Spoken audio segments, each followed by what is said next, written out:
안녕하세요. 김선생입니다.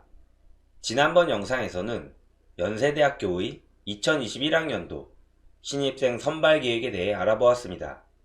연세대가 어떻게 신입생을 뽑으려는지 이해하셨지요? 오늘은 고려대학교의 선발 계획에 대해 자세히 알아보겠습니다.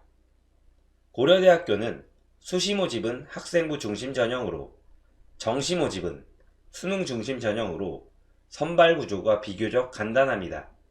연세대와 비교하여 논술 전형이 없다는 특징이 있습니다. 대신 연세대학교가 학생부 중심 전형에 수능 최저학력 기준을 두지 않음에 비해 고려대학교는 수능 최저학력 기준이 만만치 않다는 점이 있습니다. 그러면 고려대학교의 수시 모집 선발 전형부터 살펴보겠습니다. 먼저 학생부 교과 전형입니다. 추천을 받아야 지원할 수 있는 전형으로 서울대학교의 지역균형 선발 전형과 연세대의 학생부 종합 면접형과 유사합니다. 고교별 추천 인원은 2020년 4월 1일 학교 알림이 기준 고3 재적생의 4%까지입니다. 서울대 지역균형 선발 전형의 고교별 2명, 연세대의 고3 재적생의 3%에 비해 일반적으로 더 많은 학생이 추천을 받을 수 있다는 점이 다릅니다. 전형 요소 및 비중은 교과 60, 서류 20, 면접 20이며 단계별 전형이 아닌 일괄 합산 전형입니다. 수능 최저학력 기준은 인문계열은 세계합 5등급 이내, 자연계는 세계합 6등급 이내입니다.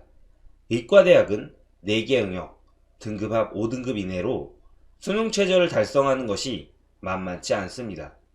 이러한 전형 과정을 볼 때 수능 최저를 달성하는 것이 최우선 과제가 될 것이며 단계별 전형이 아닌 일괄 합산 전형이므로 학과에 따라서는 정시로 이월되는 인원이 꽤 나올 것으로 전망됩니다.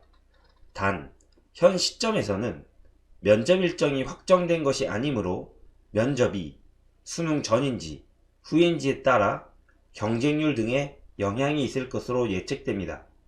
즉, 면접이 수능 전이면 경쟁률과 입시 결과 등이 예상보다 낮을 것이나 면접이 수능 이후라면 수능 결과에 따라 면접 참석 여부를 결정할 수 있으므로 경쟁률이 높아질 것으로 예측됩니다. 면접 문항은 서류에 대한 확인이 주가 될 것이며 이 전형에 지원하려는 수험생들은 본인의 서류, 즉 학생부와 자기소개서의 내용을 철저히 미리 확인하고 준비해야 하겠습니다. 두 번째로 살펴볼 전형은 학생부 종합, 일반 전형, 학업 우수형입니다. 지원 자격은 특별한 것이 없는 일반 전형이며 학생부 교과 전형과 마찬가지로 수능 최저학력 기준이 존재합니다.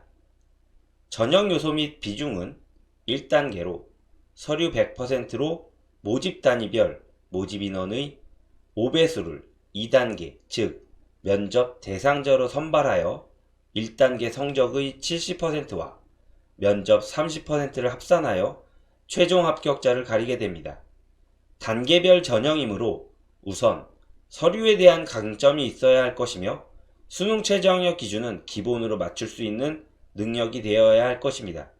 면접은 수능 이후가 될 것으로 보이며 수능 성적에 따라 학생들이 면접 참석 여부를 결정할 수 있으므로 실질 경쟁률은 학생들이 수시 모집에 지원하는 시점에서보다 현격히 낮아질 것으로 예상됩니다. 면접은 서류 확인 및 지원자의 학업 능력을 측정할 수 있는 문제가 출제될 것으로 보입니다. 세 번째로 살펴볼 전형은 학생부 종합, 일반 전형, 계열 적합형입니다. 전형적인 학생부 종합 전형입니다. 전통적으로 고려대는 종합 전형임에도 불구하고 수능 최저학력 기준을 높게 설정해 왔습니다.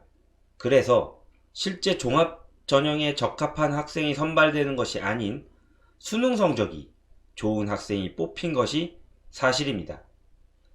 올해는 이러한 과오를 되풀이하지 않기 위해 순수 종합 전형의 형태를 보이는 전형을 설계하지 않았나 생각됩니다.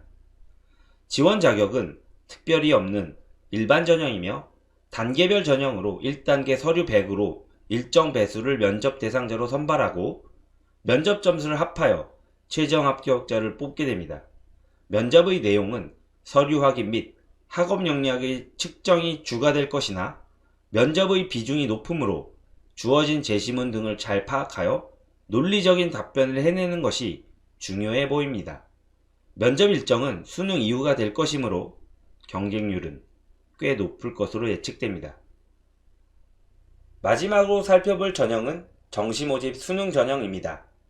우선 계획된 정시모집 선발 인원은 761명으로 지난해 계획 인원인 658명보다 소폭 올랐습니다. 고려대는 정시모집 인원을 30% 정도로 맞추기보다 교과 전형을 30% 맞추면서 정부의 입시 정책과는 궤를 조금 달리하고 있다고 이해하시면 되겠습니다.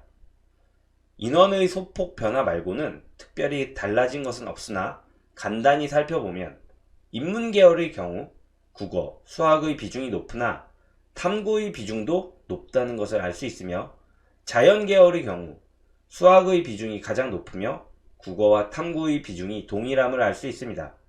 영어는 연세대에 비해 중요도가 떨어지는 것이 사실이므로 고려대를 희망하는 학생들은 국수탐의 비중을 고르게 가져갈 필요가 있겠습니다. 한국사는 인문계는 3등급, 자연계는 4등급 이내면 아무 문제 없으므로 유의하시기 바랍니다. 이것으로 고려대학교의 2021학년도 신입생 선발 계획안에 대한 분석을 마치겠습니다. 다음 이 시간에는 성균관대학교의 계획안을 들고 찾아오겠습니다. 시청해주셔서 감사합니다.